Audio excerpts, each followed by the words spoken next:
آپ دیکھ رہے ہیں ABN نیوز، میں ہوں حسن رؤف۔ بلیٹن کا آغاز کرتے ہیں۔ بانی پی ٹی آئی کے آنکھ کے علاج کے فالو اپ کے لیے پمز اسپتال منتقلی۔ بانی پی ٹی آئی کو آپریشن تھیٹر میں انجیکشن کی دوسری ڈوز دی گئی ہے۔ پمز انتظامیہ کے مطابق یہ عمل ڈے کیئر سرجری کے طور پر سر انجام دیا گیا۔ پروسیجر سے پہلے ماہرین کے بورڈ نے معائنہ کیا۔ ماہر امراض قلب نے ایکو کارڈیوگرافی اور ECG کیا جو نارمل آئی۔ پروسیجر کے لیے بانی پی ٹی آئی کی رضامندی حاصل کی گئی تھی۔ اسپتال میں بانی کے وائٹلز مستحکم رہے۔ بعد ازاں بانی پی ٹی آئی کو ڈسچارج کر دیا گیا۔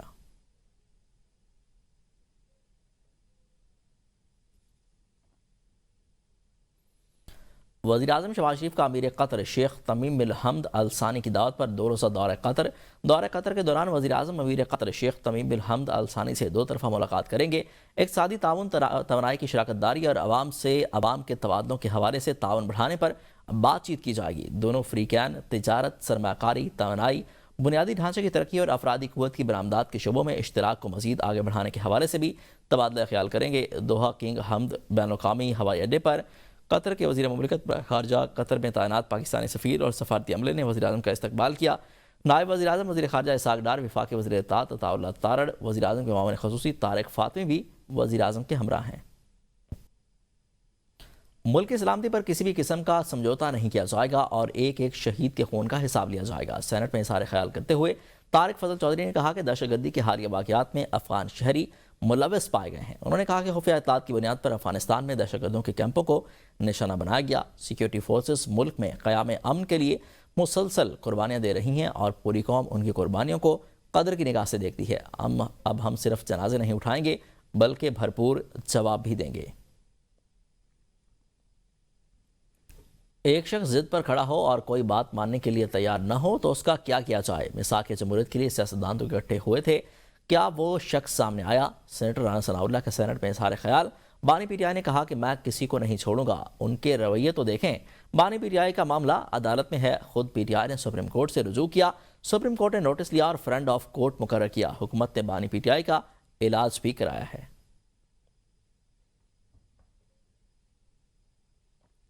آپ بانی پی ٹی آئی سے معاملات ٹھیک کریں، وعدہ کرتا ہوں آپ کی حکومت کرانے نہیں دیں گے۔ سینٹ میں اپوزیشن لیڈر علامہ ناصر عباس نے سینٹ میں اظہار خیال کے دوران کہا کہ بانی پی ٹی آئی کی آنکھ کا معاملہ زیر بحث رہا ہے، ہمیں تشویش تھی، ہم نے پارلیمنٹ ہاؤس میں احتجاجی دھرنا دیا، پارلیمنٹ ہاؤس کے دروازے تالے لگا کر بند کر دیے گئے۔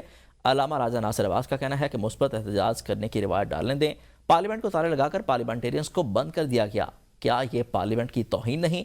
بانی پی ٹی آئی کے علاج کا مطالبہ کر رہے ہیں، ان پر جعلی پرچے ہیں۔ انہوں نے مزید کہا کہ بانی پی ٹی آئی سے بہنوں کی ملاقات نہیں کروائی جا رہی، بانی پی ٹی آئی کو ایک اور انجیکشن لگنا ہے۔ علامہ ناصر عباس نے کہا کہ بانی پی ٹی آئی سے ملاقات کے لیے مشترکہ پارلیمانی کمیٹی تشکیل دی جائے۔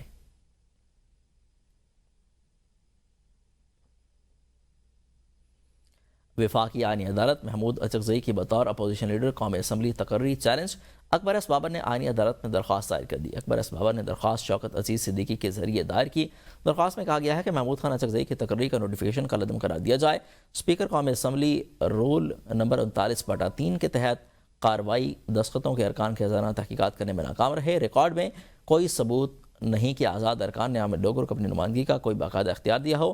کیا کوئی سزا یافتہ شخص یا نااہل شخص جیل سے بیٹھ کر پارلیمانی عمل کو کنٹرول کر سکتا ہے؟ ماضی میں استعفوں کی تصدیق کے لیے اسپیکر ارکان کو ذاتی حیثیت میں طلب کرتے رہے، اس بار اسپیکر قومی اسمبلی کی جانب سے طریقہ کار نظر انداز کیا گیا۔ قائد حزب اختلاف کا عہدہ جوڈیشل کمیشن اور الیکشن کمیشن کی اہم تقرریوں میں کلیدی کردار ادا کرتا ہے۔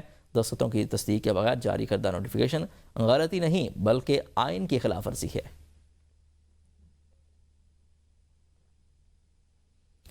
سپریم کورٹ کے باہر پاکستان تحریک انصاف کے ارکان پارلیمنٹ کا احتجاج۔ پی ٹی آئی ارکان پارلیمنٹ کا بانی پی ٹی آئی کے مقدمات مقرر کرنے اور اہل خانہ سے ملاقات کرانے کا مطالبہ۔ احتجاج کے شرکاء نے بانی کے ذاتی معالجین سے بھی معائنے کا مطالبہ کیا ہے۔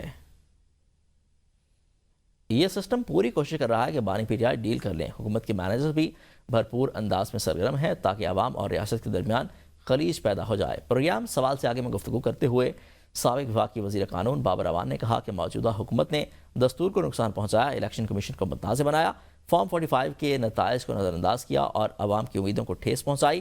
انہوں نے کہا کہ اس حکومت کو ہٹانے کے لیے جو بھی آئینی اور جائز ذرائع دستیاب ہیں انہیں استعمال کیا جانا چاہیے۔ Welcome back. سندھ ہماری طرف سے ایک اٹوٹ حیثیت رکھتا ہے، جو اس کو توڑنے کی بات کرے گا وہ جمہوریت کا دشمن ہے۔ سینیٹر شہر رحمان کا سینٹ میں اظہار خیال، سندھ کو متنازع کر دینا آئین اور جمہوریت کے منافی ہے۔ ہم سندھ کی عظیم حیثیت کی بات کرتے ہیں، اگر کوئی تقسیم کی بات کرتا ہے تو ہم سیسا پلائے ہوئے تیوار بن کر کھڑے ہو جاتے ہیں۔ سندھ کے حوالے سے بیک ڈور سیاست کی جاتی ہے، ہمیں مزاحمتی اور مذمتی سیاست بھی کرنا آتی ہے۔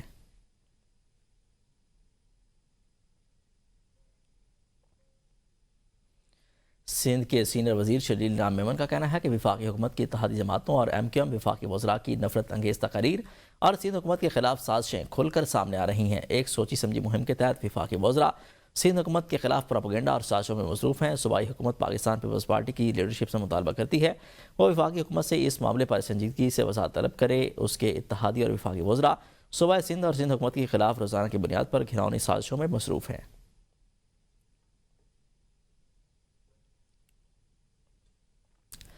پیپلز پارٹی کے پاس 2 گورنر، 1 صدر اور تمام آئینی اداروں کے سربراہی ہے۔ پیپلز پارٹی کو سندھ کا گورنر برداشت نہیں ہو رہا۔ فاروق ستار نے کہا کہ اگر گورنر سندھ کے کسی عمل سے سیاسی تاثر برتا ہے تو گورنر پنجاب نے تو ہاؤس کو سیاسی اکھاڑا بنایا ہوا ہے۔ انہوں نے کہا کہ اختیارات کے ناجائز استعمال کے باعث ثانیہ گل بلازا پیش آیا، یہ بدترین انتظامی نااہلی کا نتیجہ ہے۔ ایم کیو ایم رہنما فاروق ستار کی نیوز کانفرنس، کہا کہ ثانیہ گل پلازا میں گزشتہ 18 سال کی حکومت کی بے ضابطگیاں شامل ہیں جنہوں نے افسوسناک واقعے کی بنیاد رکھی۔ فاروق ستار نے کہا کہ ثانیہ گل پلازا کے وقت سب سے پہلے گورنر سندھ موقع پر پہنچے ہیں۔ واقعے سے متعلق چونکا دینے والے دستاویزات بھی سامنے آئی ہیں۔ نیوز اسٹوڈیو سے فی الوقت اتنا ہی۔ دیکھتے رہیے ABN نیوز، قوم کی سوچ۔